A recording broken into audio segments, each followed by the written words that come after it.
Good morning, everyone, and it's showtime. And you are on Champions on the Dot. We have a great show for you. As you can see in my background, it's the 2. I'm the 0, but there's the 0 with the American flag.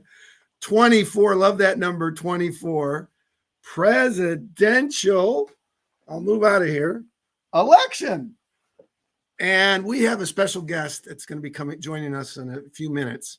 But before she joins me, Alexa's talking to me. Please don't talk, Alexa. Okay. Before she joins me, I want to say a prayer for my Uncle Tom. My Uncle Tom, Tom Dotterer, who was born in 1935, went into surgery this morning, and I appreciate all your prayers for Uncle Tom. He's an amazing man. He was an outstanding baseball player, played professional baseball, played with Pete Rose in Macon, Georgia, and was a high school baseball coach here in Syracuse, New York at Christian Brothers Academy. And he was a coach, head baseball coach, all the way up until a few years ago in his mid to late 80s. And probably the oldest high school baseball coach in the country. And he's in the Syracuse Hall of Fame and just a wonderful person, loves knowledge and books. So just saying a prayer for my Uncle Tom Dotterer. So with that, I want to say that this Champions on the Dot is sponsored by Truly Essential, which I drink every day. And I've learned in the last 6 months how critical hydration is, along with sleep, for your health. So if you're interested in learning more about how hydration can help you with your health, let me know. And then I have to thank my Stanford friend, John David Rainbolt, for coming up with this formula called Anacea. I don't know if you can see it here. Oh, there it is. This is the most amazing topical formula I've ever been a part of. It's all plant-based and highly recommend it. If you have any questions regarding those products, let me know. And then people look and they say, gosh, Mike, you look really good. What are you doing? Well, I use Zip Slim also. Zip Slim, great product. And then finally, 20 plus years ago, a good friend of mine named Jay Bennett introduced me to a company called Isogenics. And I love my isogenic plant-based, what would you call it? A chocolate fudge brownie. Love that. And great company that really popularized intermittent fasting, which we now know. Isogenics was probably the first company that really got people to say, hey, I can go 12 hours without eating. So with that, I am going to bring on my special guest because it is the election of the century, 2024. And she is an amazing woman. I met her probably 25 years ago. I don't know. I can't count the years, but I've known her for a long, long time.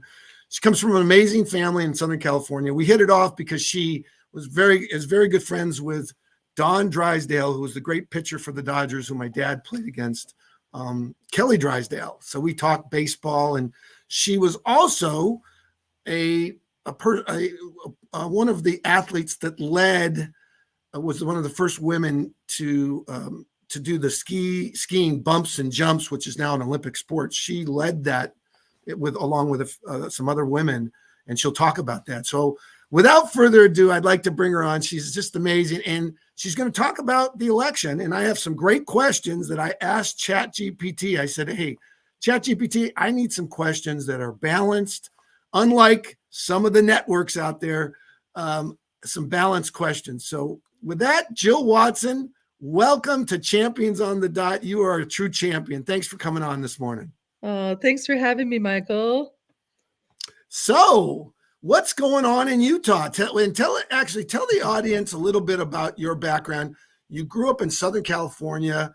You became an amazing skier. You love horses. You love the country. You ended up, leaving California, as I did, to go, and you're in Utah. So just share with our audience your background. That would be fantastic if you could do that. Okay. Well, Yeah, sure. I grew up in a place called Hidden Hills is my biggest memory, but we were basically all horses and motorcycles. So when I would come home from school, I spent most of my time on horseback. That was how we got around. And anyway, as I grew up, my father was a lieutenant, and well, he graduated from the Naval Academy, and they rushed his class off to war right away, and that's where he ended up meeting my mom in Shanghai, China, and they ended up getting married. So we do have some military roots behind us, and because of that, when we grew up, when I was my first memories was in Playa del Rey, and they all worked. Some of my dad's best friends all worked for Howard Hughes directly. So I remember them talking about the communication satellites going into space and all this technology. And here we were, just little kids running around having fun. And then we moved out to the Hidden Hills area where I got into the horses. But it was a big influence having that crowd around me, all these really incredible engineers. And that led me later on in my life to realizing that the people who invent things, who much like in Atlas Shrugged, the book, which really changed my life. My dad made me read it the first year I got home from college and said, "You got to read this book." I'm like, "Dad, I want to go to the beach. I want to go body surfing down in, Zuma Beach, which is north of Malibu, and be with my friends." And he says, "No, you need to understand how the world works." And I really learned early on that it's amazing how human ingenuity, all these engineers were solving the solutions of society, and man has got such an amazing mind. And I spent the rest of my next 40 years of my life seeking out the brightest and the smartest engineers, and I'm more of a marketing, PR, communications type person. So i I was very gifted and lucky and blessed to be able to spend a lot of my time in the last 40 years with some amazing people who invent all kinds of great things. But during that course of time, yes, I showed horses competitively. Basically, once a cowgirl, always a cowgirl in heart, and that's kind of where I want to get back to is my roots. But I did love skiing, and I came up to Utah right out of high school and skied at Snowbird. And I was really lucky to ski with some of the best in the country, and it was before the Olympics. So I would say that our whole group, the whole tour we were on the Pro-Am tours, we helped lead the way, and eventually it became accepted as a sport. And I remember the 2002 Olympics was really exciting because I was with a bunch of my friends and we were up here and we just got to watch the whole evolution of the sport of freestyle skiing. And other than that, I think because I spent so many years with all these inventors and all these people, and also my dad fighting in the wars and all our friends, I'm wearing my Born Free today because it's really, I think all people inherently want to be free. And that's kind of where I come from. And I'm up here in Utah now, and I love it up here. This is Jilski for our young audience out there that never heard this. Andy Williams. Free and the wind blows. As free as the grass. All right. Well, I have to turn it off because you know what? They don't like that. They don't like me playing any songs. You know that world, right? Jilski, Yeah, yeah. the artist. So thank you, Andy Williams. Who, any event, Oh, just a little clip's not going to hurt. It's when you monetize it. So right? So, yes. so Jilski, you want to get right into it about actually before we get into it, our audience I think should know that your personality, and many of my friends out there know that thanks to Alex von Allman. And if you want to go to a company that's amazing, go to brandmother.com. And Alex was my mentor as far as personalities. He was the one that woke me up about 12 or 13 years ago and said, "Michael, do you know yourself?" And I said, "Yes, my name's Michael Dotterer. Of course I know myself." "No, Mike, do you really know your personality?" And that was the beginning of me learning about personalities. And your personality, Jill, is the most rare in the Myers-Briggs typology, which is you get energy from your alone time. Is that right? Mm-hmm. That's why you're up there in the Utah mountains, right? When you can get away and be with the stars and the trees and the animals. A lot of open space. Yes, to think and to get recharged. Mhm. And then you're definitely a big picture person. I definitely big picture versus the linear pragmatic. My mother and my sister are linear pragmatic. And then you and I are very similar. We start our decision making from a feeling approach. And then the difference between you and me is I'm a go with the flow. And you're like, okay, Mike, let's go. So what's the acronym for me? I what? INFJ. FJ. And INFJ is the most rare Myers-Briggs typology. And N is in November? N is in November, which means you're big picture dreamer versus linear pragmatic. And the INFJ, you are in great company, Jilski, because you and Jesus have the same personality. Amen.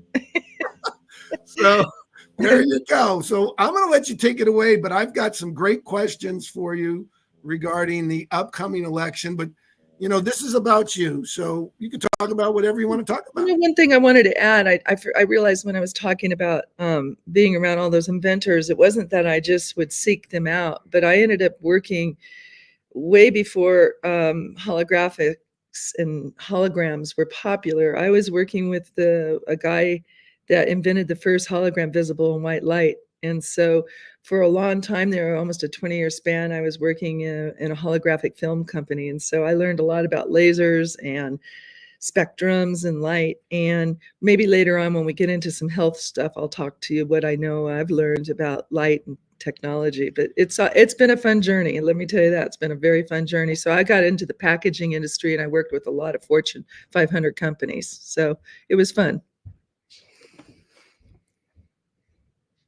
I can't hear you. You know what? I muted myself, which a lot of my audience would say, great, Mike, don't talk too much. Jilski, you co-founded a company, didn't you? It's on your. Well, I did. I co-founded a few.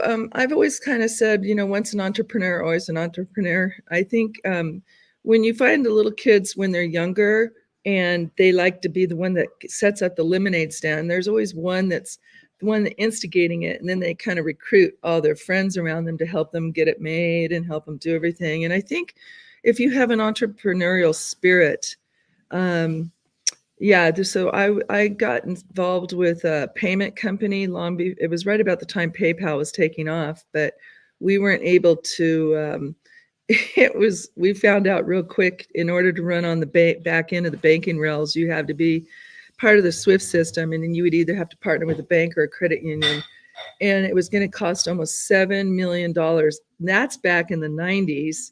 When PayPal first started, I believe that was in the 90s for them. But anyway, we found out at that time that, you know, you'd have to raise that much money in capital. We didn't have that money raised, and PayPal took off. So we had a lot of really good ideas. Well, Jill, there was a company that when I introduced you, because I went to your LinkedIn, and we're streaming live on LinkedIn, by the way, YouTube and X. And I put you as a co-founder of, in the name of the company that I put to introduce you, it's on your LinkedIn right at the top. You co-founded a company that had to do with music, I believe. Oh, you mean Muzit, M-U-Z-I-T. I believe Yeah. so, yeah. Yeah, well, I helped them get started, and that was actually a friend of mine, Tommy Funderburg, who was a lead singer behind many, many top 20 platinum albums. And what Tommy was trying to do is find a way to pay the artist, because at the time, you know, by the time you pay for a 99-cent download with Apple and you pay for the processing fee for the credit card, and after they process and take off their 30-cent processing fees, and then all of a sudden now you have the record label takes their chunk and everybody takes a chunk. There wasn't a lot left for the artist. And I grew up, because of where I grew up in Indian Hills, near Agora and Calabasas, and that whole area. It's a very prominent area for a lot of musicians in the entertainment industry. So our whole idea was to figure out a way, how do we help the artist end up making more money? And we ended up going out on the internet, and to this day, we have billions and billions of data points for the platform. And so we're able to find everybody's fans. So with music, what we're able to do now, and we just finished an API so we can really feed information directly into the big ad agencies, the digital ad agencies, because as you probably know, not everything's coming from newspaper anymore. Not everything's coming, from all the radio and the TV. That the digital side on the internet is huge. And so we're able to layer our data of entertainment preference. So we can take the data that's already out there and it's called problematic advertising. And they're already huge. They've been around for a long time, years and years. And I would say probably almost 20 years, but they have been around where they can reach the demographics of people. It doesn't matter if you're on the left or the right. They know, where you live, what you like, all the stuff that you hear about that they gather on the internet. However, because we're getting ours from entertainment preference, we layer it over. And now when somebody says, we want to go find these kind of people that might like country western, or these people who want to, like more biblical movies, or this person likes rock and roll, or whatever it is, the entertainment preference, whether it's TV, movies, anything that's entertainment, software, gaming, even like entertainment, what I would consider entertainment, even sports. So we're able to layer all that over there and find pinpoint direct audiences. And so we're just getting ready to gear that up right now. So it's exciting. So yeah, that's how I got involved with Tommy and kind of whole co-host, get that whole business going. So we're getting ready to take off with that now. Well, you're an amazing woman, Jill. You not only have gotten involved in the entertainment industry, you were an athlete. I mean, I consider you professional because you helped pave the way for the skiers, the bumps and jumps. But also, you're involved in education, and you've got your hands in so many amazing projects. Could you tell our audience a little bit about what's going on with education? Well, sure. So what had happened is I used to have a show for a little while, and during the time that I had that show, I was introduced to a guy, and his name's Rocky Malloy, and his wife Yoska, and their story so touched me. He had been kind of a pirate, and he thought he was going to make a living, in the other parts of the world, selling things that were probably not, too proper to be selling. But it changed his whole life when he almost was brought in and almost was sentenced to death, and he escaped that. And somewhere in his journey, and this is why, for those in the audience here, believe in God works through different people for different things. He ended up meeting his wife Yoska. So Rocky and Yoska ended up starting, I would say it was kind of like little ministries in very, very dangerous parts of the world where the drug trafficking was bad, where the child trafficking was horrible, and just in really bad areas. And what they did is they developed a thing called 7 principles. And the 7 principles are really basically really common sense, with love, family, responsibility, work. And during these 7 principles, they were able to shift the way the kids they would get the girls mostly in, junior high to say, it's not cool to do drugs. It's not cool to get pregnant. It's not cool to do all that. It's good to get good grades and live a better life and do things where if you make choices, you have a better outcome. And it's not good to be getting pregnant and raising kids when you're still a teenager. So they shifted the whole mindset of these kids in these schools in these very, very dangerous places in other countries. And then the boys follow. And once they got the whole community of inside the schools to shift, everything became better. The kids were doing better. They were happier. They reduced suicides almost down to 0. They reduced all the pregnancies down to hardly anything. And the kids got off the drugs and they got off of that. And it was mostly just to have a relationship with God and having God in your life and through Jesus. But it was mostly focusing on making good choices and having morals and ethics and knowing that there's something greater. And I will say, because there's so many great religions around the world, whether it's Buddhist or Hindu or Muslim or Christians or anything out there, the one thing I believe personally that we all have in common is God. And if you think about God as more of a consciousness all over the world and your karma, what goes around, if you put out positive energy, you're going to get positive back. And I think that is the success story behind shifting them to morals and ethics, that there's a higher consciousness out there, that if you really strive for that with these kids, it gives them a better foundation to be better people and to better cope once they get out in the real world. Because let's face it, these kids are lost right now, and I feel badly for them. And so I'm working with them. They have been in 23 countries. We've already affected over 27 million kids, and they're bringing it to the United States. And we just passed legislation in Texas and Louisiana, and we have 17 more states who are going to follow suit. And it'll allow people like you, Dot, to become a chaplain. We already have it in our military and other places. Become a chaplain who's more of a spiritual, I like to call it a safe harbor. And you will be in the schools. And that way, these kids, if they're having trouble at home, if they're being bullied, if they're even being approached by outside cartel people to traffic and do drugs and everything, they're going to have a safe harbor at school to go to. And what we're getting back from the schools is this amazing letters going, oh my God, our staff's happier, the coaches are happier, the kids are happier. And it's changing the whole community inside the school, which slowly transfers and increases the happiness and more positive aspect for your communities. Well, education is certainly the foundation of any society. And I've, for the past 6 weeks here in New York, I've been working with students. And, there's two things that jump out at me when you think of the 10 Commandments, thou shalt not kill and thou shalt not steal. And unfortunately, in our school district, we've had some shootings and some students have died. And I've experienced, as a teacher, things that have been stolen. And so the great thing about, whatever your religious faith is, those are foundational and need to be in our schools. Kids need to know that it's not right to steal, and love your neighbor as yourself. So any event, I think what you're doing is fantastic, Jill. Thank you. And now we're going to can I get say one thing to that? So Sure. Yours very specifically said exactly why this program works. If these kids were getting instilled to them the moral and ethics, they wouldn't be stealing your wallet.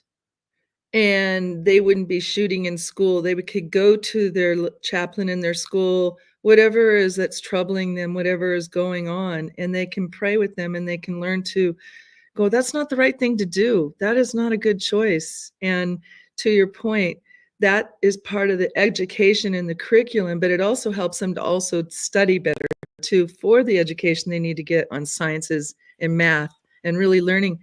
A really important thing is our history, because when they're not learning their history and they're not learning their Constitution, and it's sad because we've already fought so hard for some of these things in our life. Yeah. Well, I was really excited, happy to hear the group in Japan that won the Nobel Peace Prize.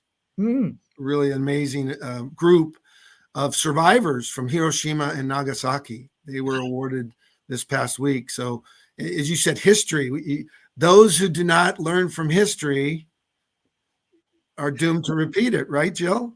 Yes, exactly. And I do believe there are some, I'm going to call them evil forces here in our country that have completely dumbed down our society. And it's been going on for a long time now. Probably really started, I think, more in the 60s.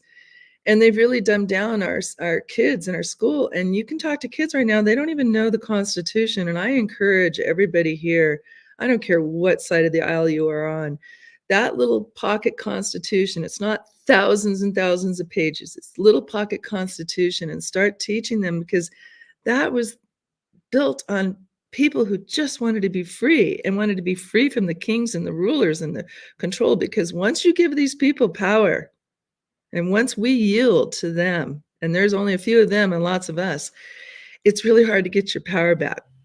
So I think to what you're saying, Dot, and I love it. A lot of people might not know this about you because we've had some fun talks. Is it your great great grandfather crossed the Delaware with Washington the night that turned the war around with the Revolutionary War? And I think that's amazing. And it doesn't surprise me that that's your background, your great great grandfather. You guys are fighters.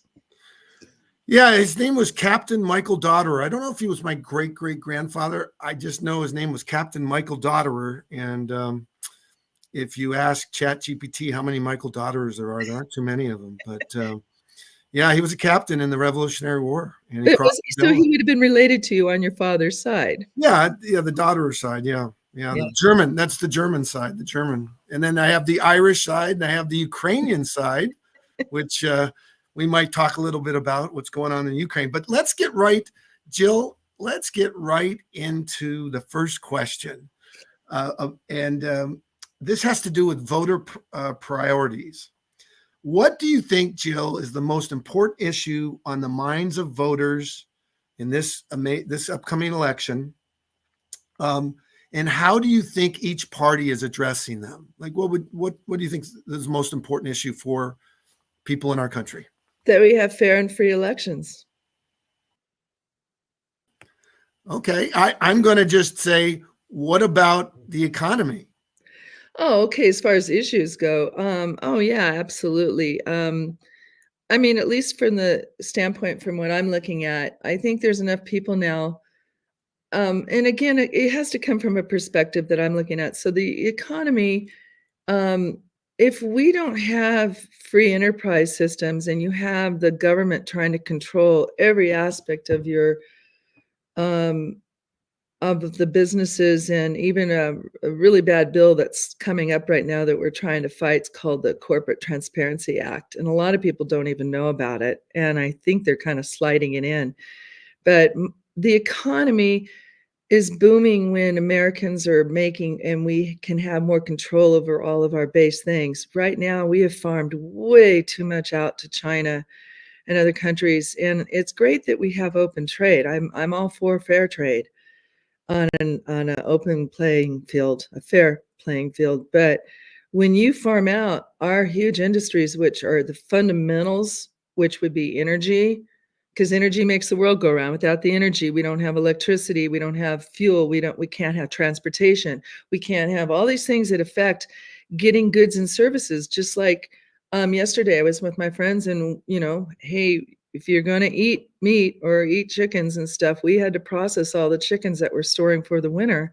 And it wasn't fun, but we prayed over them, and we're grateful that we had the gift. My point, though, being is if you farm out all those basic elements, our food and everything else, to other countries, then if something goes wrong, you cannot, your economy is going to crash.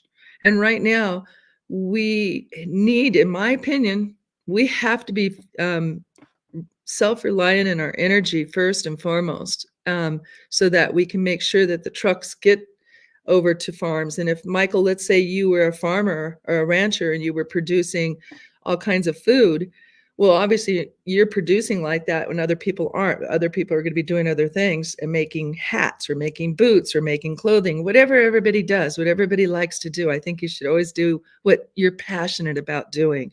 But whatever it is that you're doing, you have to have transportation. And if that transportation gets so expensive because we don't have enough fuel and the cost goes up because we're importing it, and worse, we're importing it from some of our so-called not so friendly countries that I would consider enemies, then you're relying on them. And if they cut you off and you crash, your whole economy goes down. So I think the economy, we need to be self-reliant. And I do, and I will tell you this, I've always liked technology and energy specifically. And I believe there are absolutely free, almost free and abundant and beautiful, clean energy that will be here in the near future if we can get things turned around in this country and start to shift over. You can't shift all at once because you put too many people out of business, but we'll start to shift, and you'll see those technologies coming on. And it's absolutely clean energy, and it's abundant. And I really can't wait to see. I hope I'm still alive while this shift happens, because it's exciting. It's exciting times. It is exciting, and you know, a lot of the students that I'm teaching need to know about Nikolai Tesla. Absolutely. Absolutely. One of my favorites, and I guess you kind of knew where I was going with that. It is Nikola Tesla and some of the technologies they had, and magnetism, and all the type of energy that we already have plenty of. And some people will ask, okay, well, how come we're not doing it now? Well, here's the problem. When you allow certain people too much power and control, um, they will keep you on the energies that they have control over versus the energies that we should be sharing as society. And I just believe, like, for example, it's good to have oil for certain things that we need, maybe for plastics and stuff, but we shouldn't be burning fossil fuels, as they like to call it, because they think it's scarcity, which it really is not scarce, in my opinion. But we should be burning that for cars and trucks and everything. There's plenty of technologies, they just haven't released us, and they get into a battle with patents and control and everything. And when you let this energy released and we can get to this point as a whole society in the whole world, the more we let everybody know, the more they will demand that, why aren't we doing this? And that's partly where I come from. Is I'm connected to people all over the world, and I'm just going, who doesn't want this? It's clean, it's abundant. And if we have it and it's cleaner, we could be spending more time on doing positive things. I could be spending more of my energy putting into helping and serving other people that need help, these kids, and teaching them all these fun things that I got to do as a kid. But if we don't have time to teach our children and our children's children wonderful things and all these technologies that we should be sharing, and they're caught up in all this drugs and really negative music and negative everything, why do you think the teen suicide? So it's all interchangeable. You cannot get away with one without the other. It's all connected. It's Yeah, all connected. We're all yeah, connected. we are. Mhm. Well, I think the theme you're talking about is we need to focus on taking care of America. You know, there was when I worked at the United Nations many years ago, I remember the Chinese ambassador saying a famous quotation from China: before you tell your neighbor to clean their roof, make sure your doorstep's clean. Clean your own house. Yeah, We need to clean house. We don't need to be the keeper of the rest of the world. Our nation, I think Americans are great people, and at least I know in the era that I grew up, we're very generous, and we all do care, and we have a consciousness to want to help naturally other people. And I think most human beings by nature are good. And I think that the way you look at that is, we need to clean house here. We don't need to be taking care of the rest of the world, but we could come out and be our brothers. We could help our brothers. We could help other nations, but let's get us, we're a mess right now. This has been the most devastating time, along with the good times, because I believe enough people are in pain, enough people are hurting, enough people know how expensive it is to go to the store and just go get their groceries these days, and the fuel's expensive, and they're cutting into their quality time because they're working 2 jobs or 3 jobs, and it's just insanity. It's absolutely insanity. And I think that when we clean our house here at home and get us running up again, get this country turned around, we want clean water, we want clean air, and that is not something that I think belongs to one side or the other. They've always tried to make that more of a, oh, only the left side cares about. No, that's not true. I can tell you that the people I work with that take care of their land, they love their animals. We love our land. We're trying to get the glyphosate out of the land. We're trying to get all the poisons and toxins. And that probably would be a good segue into why Bobby Kennedy, RFK Jr., wow, we're so excited, because we know without our health, we don't you can't enjoy your life. You're sick all the time, and we shouldn't be living sick, and we need to clean house. yeah. I love the theme: "Make America Healthy Again." You know, focus on preventative ways so that we all can be centenarians. And that's Well, kind of how you and I kind of met. We met through health. some of the health and wellness stuff. And boy, did that send us down in the last 30 years on all these, I call them the rabbit holes in the past. And, you know, there's a lot of different companies that do come up with great things, but when you narrow it all down, it really comes down to, I think anti-aging. If you don't mind, I can share what really inspired me is before my father died. He was he was chief of anesthesia of a great hospital, and when he retired, he got into acupuncture and he started learning all this other stuff. And he told me flat out, he said, there are so many great cures all over the world, but we don't have them here in the United States because our FDA is corrupt. And I went, wow, Dad, that's a little profound coming from a medical doctor trained in our system. But if you think about it, I believe that the powers that be are controlling all this. It's their system. It's their medical. It's their big pharma. It's their big food, their big ag, their energy. They want to control all this. And you would think it would be for the benefit of all of us, but what it really did is it benefited a small group of elites.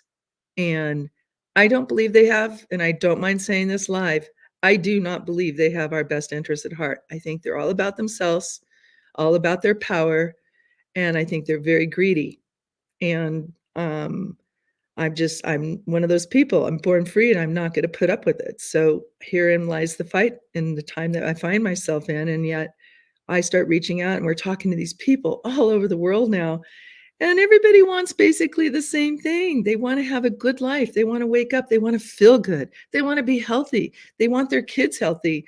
And we get educated. And when they come home, family can go do stuff together. We can travel together and have fun. But when you're spending a lot of money on medications and you don't feel good, you have to stop and go, who's making all the money off of us being sick? And it is become a very contentious thing. But the other part of this is the media is controlled by these very people who I do not believe have our best interests at heart. Yeah, there's what's happening, Jill, is for the first time in human history, more and more information is coming out, so that the American population kind of is opening their eyes to what, why decisions are being made. There's no question. In my education experience, I studied politics and power, and I remember the famous quotation from Lord Acton that power corrupts and absolute power corrupts absolutely. And I've said to many of my friends that the thirst for power and to stay in power is more addictive than probably heroin. And so we just have to be very skeptical of what decisions that are made, that where companies are getting bigger and bigger, and do they have the best interest of the American population? So I think that's a good segue. Let me just finish. Let me say something right there. So this is really, really an important distinction. There's one thing to have free enterprise, and then people call it say, oh, it's capitalism, and then you have a lot of people saying, oh, it's bad. Capitalism is only bad if it's controlled like a monopoly. So when you have a monopoly, that's not free enterprise anymore. And this is what we got to get through to the people out there, that when you have monopolies and then they're able to go use the patent offices and take your idea, reverse engineer it, and then make some changes and put it up on a shelf and then sit on it, then that technology just stops right there. And if they control it, then they can control that and keep it stuck in a place where it doesn't grow. And it's only benefiting them. But when you have free enterprise, means that they can't block you with those patents anymore. That free enterprise should be where if you, Michael Daughter, come up with a great solution for an idea, you should be able to put that forward and go forward. So I'm one of those that learned a lot 30 years ago when we were in our holographic film company. I said, we kept getting approached by these VCs out of San Francisco, and they said, well, we'll put money into you guys, but we need to have you file a patent. So we need to have protection over our investment. And to the wisdom of our inventor and the partners, they said no, because the minute we put a patent out there, they will figure out how we're doing what we're doing. because it was very pretty. Our way of making holographic film and diffraction gratings was amazing. And if they figured it out, they would have the money to shelf that and block us. And so what we did is we said, no, we're not going to file. We just went ahead and grew the company organically, and we ended up turning it into a multi-million-dollar company. But we sold successfully into the packaging industry for years until the Chinese finally got close enough, and we're not quite the quality we were, but close enough and cheap. And that's when I said, okay, time to move on to a new field. But don't confuse monopoly capitalism is bad, but free enterprise means you or me or anybody can help solve, whether it's on a local level in your little town. The human mind is amazing when you let when our creativity, you can't even get that in the new AI. AI is only as good as you program it. It's useful to help you speed things up and get a bunch of information together, but this is God-given. And if we let this loose and free, where it's not shackled by taxes and shackled by government and shackled by rules and laws and so much regulation to the point where hardly anybody can move, I'm telling you, we can move mountains. And I do believe the goodness, if it all comes together, the consciousness of good people, we want the right things, and we will be able to solve those problems. Right.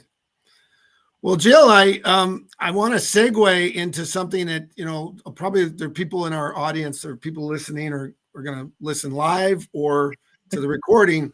Very few people have heard of Jill Stein or Cornel West. If you asked 100 people, have you heard of Jill Stein or Cornel West? Mm-hmm. As you know, both of them are running for president. Jill, you know them. Jill Stein is representing the Green Party. Cornel West, I don't know the name of his party, but he's a brilliant professor from Princeton, Harvard, grew up in Sacramento, which is a city that I know well in our state of California. And both of them, when you listen to what they have to say, they put at the forefront these wars that are going on around the world.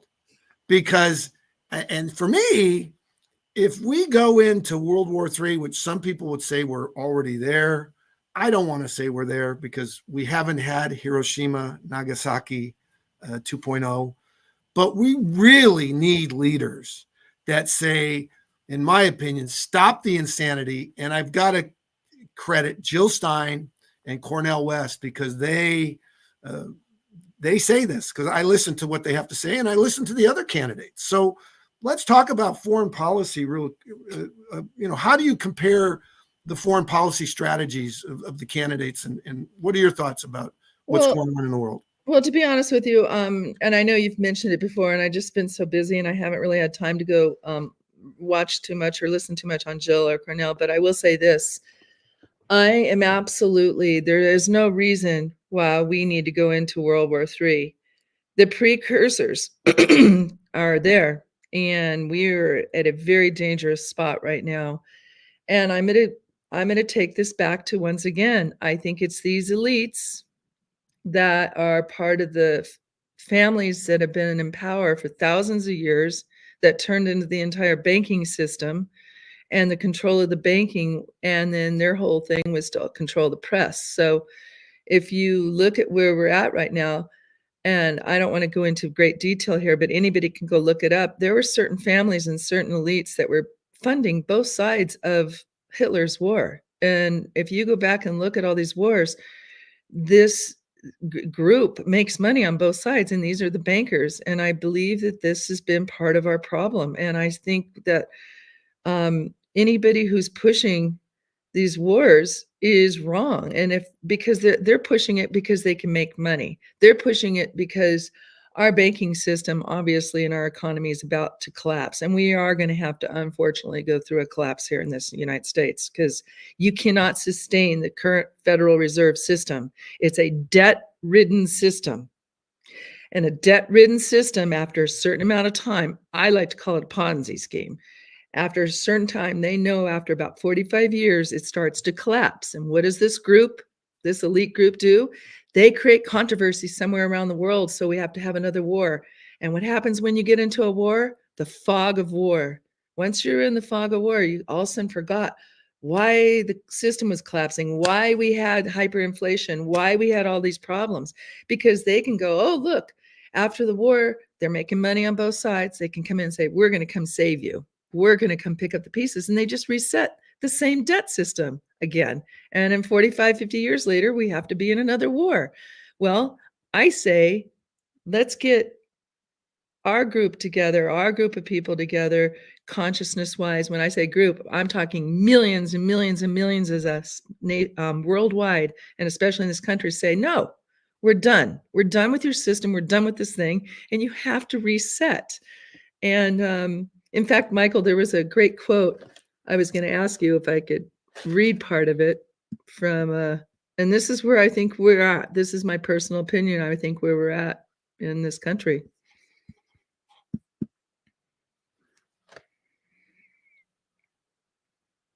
Michael? I thought you were going to read the quotation. Oh, okay. Yeah, I'll read it real quick too.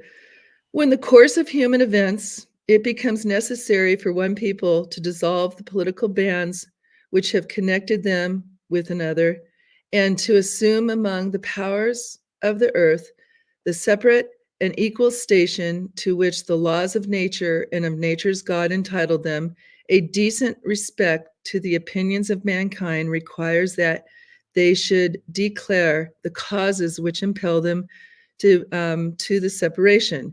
We hold these truths to be self-evident, that all men are created equal, and that they endowed by their Creator with certain inalienable rights, that among these are life, liberty, and the pursuit of happiness, that to secure these rights, governments are instituted among men, deriving their just powers from the consent of the governed, that whatever any form of government becomes destructive of this ends, it is the right of the people to alter or abolish it, and to institute a new government, laying down the foundations on such principles and organizing its power to such form as to them shall seem most likely to affect their safety and happiness.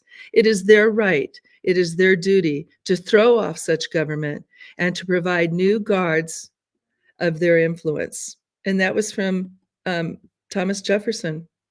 And I just believe and think that we are at that point where it's insane, and it doesn't matter who you talk to anymore. I don't believe our government, it's gotten so corrupt, absolute power corrupts. Well, I think that's where we are at, and we need to tear this down and go back to our 1776 Constitution and our foundation, because that document is so simple, and it's for everybody, and it's fair and it's honest, and I think we're at that point in our time, and then we're living through these times. Mm-hmm. Well, I think the final question here, Jill, that I think people are thinking about is in the two topics that ChatGPT put up for me are ask me anything, Michael. Election integrity and bipartisanship. And the reason those are two topics that jump out at me, obviously we got this election, and whoever wins, in my humble opinion, we need to say, you know what? Congratulations, you won, and let's get to the business at hand, which is get our country back. And we do not need to fight.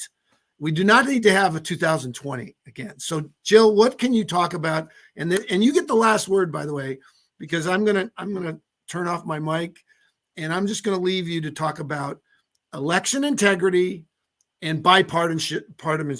I keep saying that, bipartisanship. Working together, both parties, and not just both parties, the Green Party with Jill Stein, Cornel West Party, bringing America together. So I'm going to turn off my mic. Jill, please talk about these two topics: election integrity, because I know you've had that issue in this great state of Utah, and bipartisanship. Thank you for coming on. Love you. And again, thank you for praying for my Uncle Tom Dotterer. Oh, prayers for him, Michael, for sure. So election integrity. I was privy to work with some really, really smart people, and there was just a lot of people who felt that the elections were not fair and weren't open and honest. And it really, really kind of comes back to this, you guys. And I do want everybody to come together, but you have to come together when everybody feels it was fair and that you had control of your vote. And what they've done, they implemented a system here in our country where our top tech guys have discovered over 50 ways where they can manipulate the machines. And I want to call it the machines. And there's a very important distinction here. A long time ago, when I was growing up, when I first got to go vote, you would go down and you had to go ahead of time and sign a little signature card and get registered to vote and show your ID. And that was basically you were proving you were a citizen. You love this country, you care. And when you went to finally vote, you didn't get a mail-in ballot. You didn't get a ballot in the mail. They would maybe send out samples for us to look at. But when you went in, you got a paper card and you would mark off exactly who you wanted to vote for, and you would be informed because you had your practice one that was sent in the mail, but not the actual ballot. And you walked in that paper ballot, and when you were done, they would collect those. So I'm going to say this to that end. Some people, I believe the press has spent billions of dollars, and they knew way ahead of time to try to convince everybody over and over and over and over again. And we like to call it mockingbird media.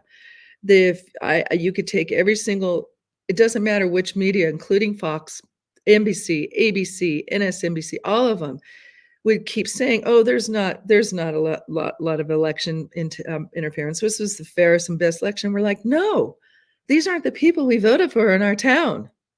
We knew that things weren't right, and people knew it, but we didn't know what to do."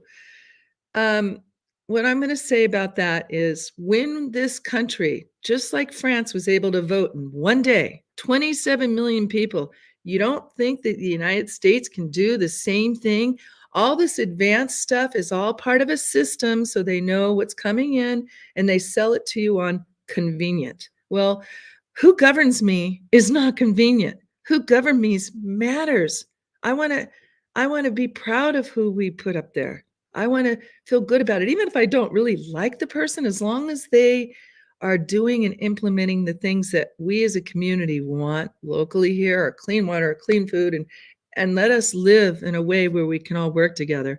So I am going to be a big proponent, and I will tell you, until we go back to hand count, paper ballots, counted, were casted at a precinct level, that way, win or lose, everybody in your precinct you can double witnesses, they can sign off on batches, we can total the totals, send them up to the counties, we can verify that online, and they send it up to the state, and we can verify it to the state. Win or lose, at least we know it was fair. I may have not liked the outcome, but that was fair. Get me to that point, and then I believe Americans will come together because we will at least have control of our vote. Right now, we do not have control of our elections. And as far as bipartisan, I think bipartisan comes out of fairness. If you don't have the fairness, how can you have bipartisanship? Because if one side's controlling the machines, and they're controlling the clerks, and they're controlling the Secretary of States, and they're controlling the DA, and they're controlling everything, how can the other side feel like it was fair? If you don't get to the fairness, and if you get rid of the machines, so that's what I'm saying. There's a place and a time for computers and machines, and it's not more convenient. You can count these very fast, and we could do the entire country at a precinct level, give up the totals, and have it all done in one day. That's just my opinion on that. So, um, and I just hope that with the exposures coming out, that people can see how frustrated. And if you have one side that's completely frustrated, how does that make you feel good about who won? I wouldn't want to do that as an athlete. When you train hard and you work hard, and some of these people that work hard to become politicians, and God bless them, because it's nothing I'd want to do, but I like to support the ones that believe in the things that we believe in.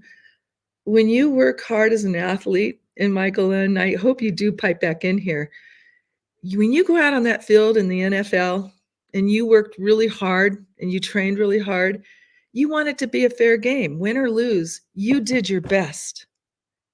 And I don't feel that America's at its best until we all feel win or lose, it was fair. I had control of my vote. And if we lose control of our vote here in the United States, we're not going to have a country of the people, for the people, by the people. We will have an elite group controlling the media, controlling the machines, controlling the outcome. And that's just my opinion. It's just like a game. I want to make sure we have a fair playing field. And right now, I don't feel that way at all. Yeah. Well, you mentioned France, what they did. And yeah, the machines, you'd think with all the technology that they could, we bank, we go to the bank and we trust the bank is going to not lose our money, which sometimes you think, boy, will we ever have another bank holiday like they had with Franklin Delano Roosevelt? You talk about where the economy is going. But yeah, we do have to trust the system. And what's the best way to create that feeling of trust? And to your point on banking, I would say to everybody right now, again, who controls the back end of our banks? And you and I've had talks about Bitcoin, and I love Bitcoin and I love some of the other cryptos. But again, you can't have everything concentrated in a few people controlling it. So people need to have a little backup silver and gold. You need commodities. You need things to be able to trade among other people. So you're not completely under the control of a bunch of digits in a digital fiat. And that's the thing that they're trying to push right now, is put us into a new world order under one world government, under a bunch of people that are controlling those digits on the back of this banking. Are you kidding me? They can create money out of thin air and digitally control you. There's nothing that makes me comfortable about that at all. And I know how you feel about that too. Yeah. Well, what's happened is you've got countries that'll say, hey, we want to create our own digital currency. I'm against that personally, because I believe Bitcoin was created so that no one can control Bitcoin. I've listened to enough really people that are more intelligent than I am say it's very, very difficult. You only have 21 million Bitcoin. And but in any event, it's decentralized. It's decentralized. Yeah, yeah. But I agree with you that you want to be diversified. Gold, the commodities, no question. As you get older, you want to have a diversified portfolio that helps your personal economy. But I'm going to you get the last word, and I've got queued up the Andy Williams Born Free. So when you get to the end, I'm going to turn on the music again. So Jilski, you get the last word. And again, thank you so much for coming on Champions on the Dot. You are a true champion. You're a true American. And there's, everyone out there that lives in America, United States, cares about the future of this country. As you said, most people, are not, committing crimes. They just want to take care of their family, maybe have a couple holidays, have fun watching Major League Baseball or NFL or NBA or soccer, whatever they love to do.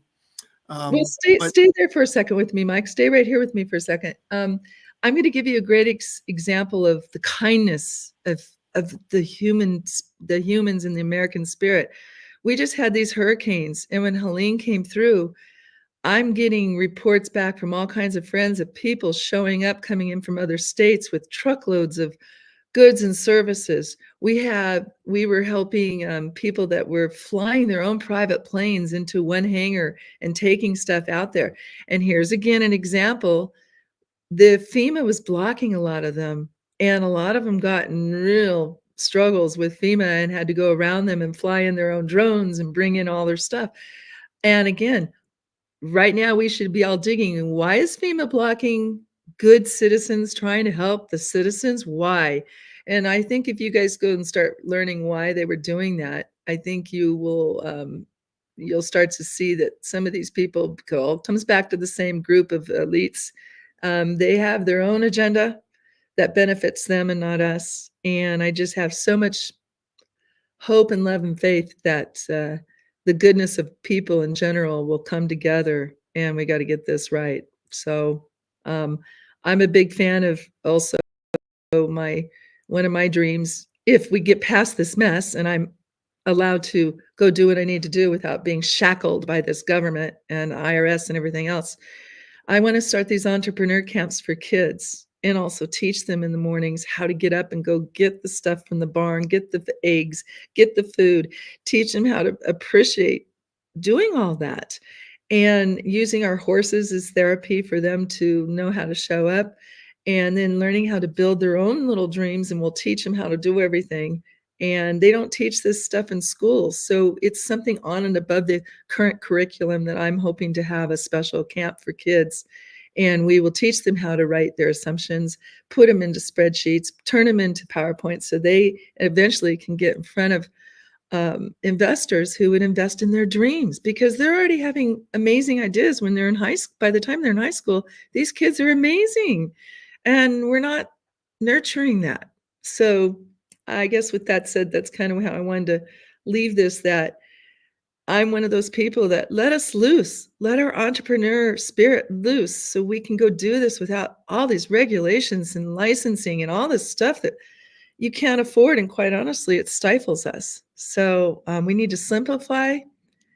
We need to amplify these kids and our future so we can all have the life and really the country that we want to live in. And once we clean up our house here, I believe the American people will help other nations, and we will end up helping those other nations too. And I hope we can share a constitution with the rest of them and let them adopt it for themselves, and go and pick and choose who you want to be governed, and know it was fair and you picked who you actually wanted. That's how I would put it. Are you there, Michael? Born free. Thanks, Joski. Thank you, Joski. Love you. Love you. Don't hang up. And just remember, love is the most powerful thing we can do, is to love one another. Love you. And again, prayers for my Uncle Tom today.